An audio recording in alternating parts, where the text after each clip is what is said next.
A ver, eu trago este tema porque tenho trazido repetidamente situações de empresas que têm a ver com a produção nacional e que são joias da coroa da produção industrial nacional. Neste caso estamos a falar dos estaleiros de Viana do Castelo.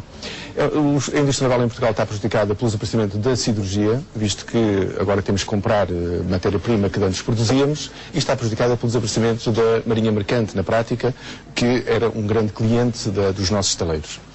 No caso concreto de Viana do Castelo, o que nós temos são 800 trabalhadores, numa empresa que, quando labora em pleno, envolve também mais 1.600 trabalhadores de outras empresas associadas, coisa que não está a acontecer neste momento.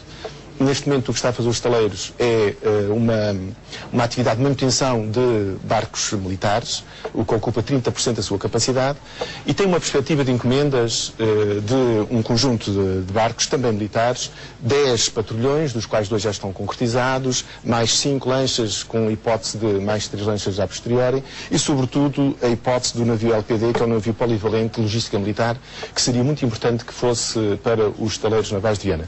Isto daria para, no imediato e no curto prazo e no médio prazo mais próximo, garantir o funcionamento dos estaleiros e a sua viabilidade. De qualquer maneira, há aqui problemas mais de fundo que têm que ser resolvidos. Por um lado, há o problema da falta de carteira diversificada, sobretudo os países de língua portuguesa, é um grande mercado onde está a ser explorado, os cruzeiros e outras áreas. A falta por parte do governo de uma estratégia de inserção destes estaleiros na indústria naval europeia, a falta de concretização de um plano de modernização que está prometido e que nunca mais se concretiza, moderação tecnológica, e por outro lado a integração na estratégia europeia de autoestradas marítimas, matéria que o governo não conseguiu ainda resolver. Parece haver uma gestão um pouco desinteressada. Houve assim alguns desaires construtivos, de que o exemplo mais conhecido é o exemplo dos ferries dos Açores, que custaram 40 milhões de euros e que foram devolvidos à procedência por não corresponder o resultado final à encomenda, sem que tenham sido apuradas as responsabilidades adequadas, e o estaleiro tem que devolver completamente os 40 milhões de euros com os problemas que isso traz ao funcionamento do estaleiro. Portanto, a questão que se coloca é o seguinte: o que é que quer o governo, que é o acionista maioritário desses estaleiros? Quer deixar cair os estaleiros? Quer fechar os estaleiros? Quer dar a ideia que não há capacidade pública e quer privatizar os estaleiros?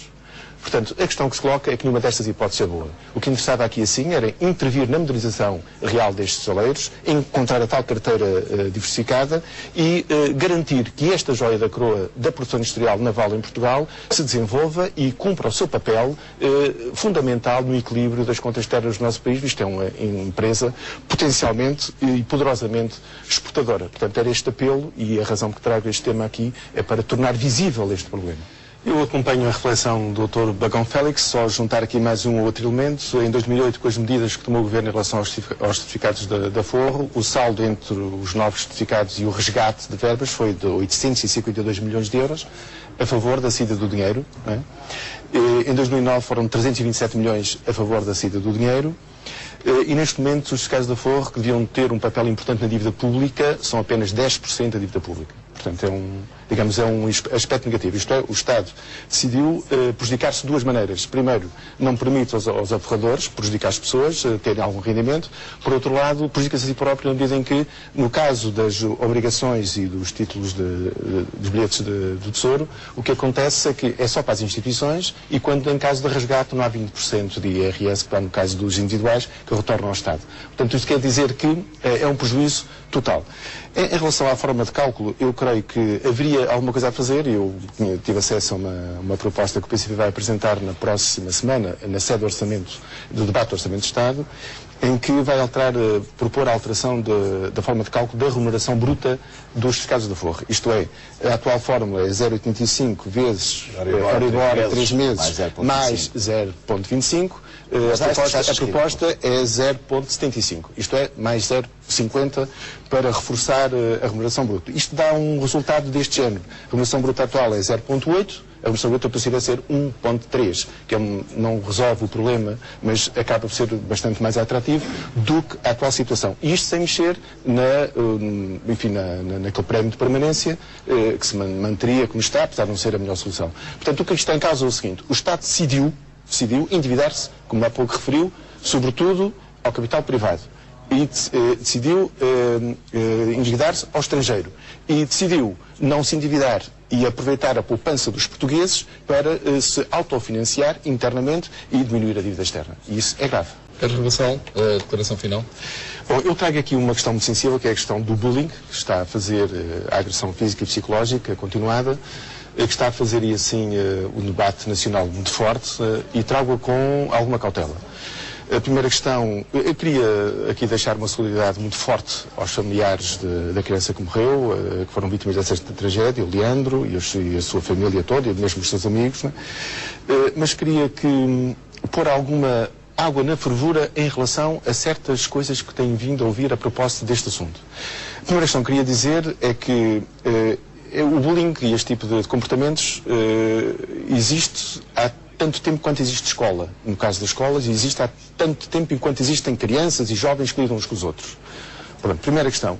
A segunda questão é que... chamava-se outra coisa qualquer. Por outro lado, há aqui um problema que é a escola não é uma ilha na sociedade, reflete a violência que se vive na vida social neste momento também. Portanto, também reflete isso, não é? Agora, o quadro hoje é mais conhecido, está mais identificado, e verificamos que há 25% de crianças que são vítimas de bullying e há 42% de crianças e jovens que estão envolvidos no processo do bullying, como agressores e agredidos. São estudos sociológicos que apontam neste sentido. Portanto, o problema está identificado, é preciso encontrar algumas respostas. Portanto, eu creio que é preciso ter atenção aos sinais que provocam o bullying. É necessário ter em conta que o Observatório da Violência Escolar nem dava atenção a este processo, pois já existe só há 5 anos. Depois, nos últimos 2, 3 anos, é que começou a dar atenção a este processo, apesar de haver já quem chamasse a atenção para ele. Portanto, há soluções que me parecem desadequadas. A CONFAP propõe, por exemplo, a penalização das famílias, não é? Dos pais, das crianças, retirando-lhes subsídios diversos. Não imaginam que uma pessoa tem subsídio de inserção social e a criança porta-se de uma forma mal e ter-no. Portanto, eu acho que não é por esse caminho que se deve ir. Há aqui soluções múltiplas que têm que ser resolvidas e a escola sozinha não pode resolver, mas como há uma grande pressão sobre a escola, eu vou referenciar algumas coisas que me pareciam úteis para que a escola ajudasse a resolver. Por um lado, libertar os professores dos seus horários pesadíssimos, tarefas burocráticas, para terem atenção, terem tempo para dar atenção às crianças. Por outro lado, diminuir o número de crianças por turma. Ir às 20 crianças por turma para permitir uma maior proximidade. Por outro lado, reforçar os auxiliares de ação educativa que praticamente desapareceram. Chega a haver 3 auxiliares para 1000, 2000 alunos. É uma coisa inaceitável, não há hipótese de se conseguir lá chegar.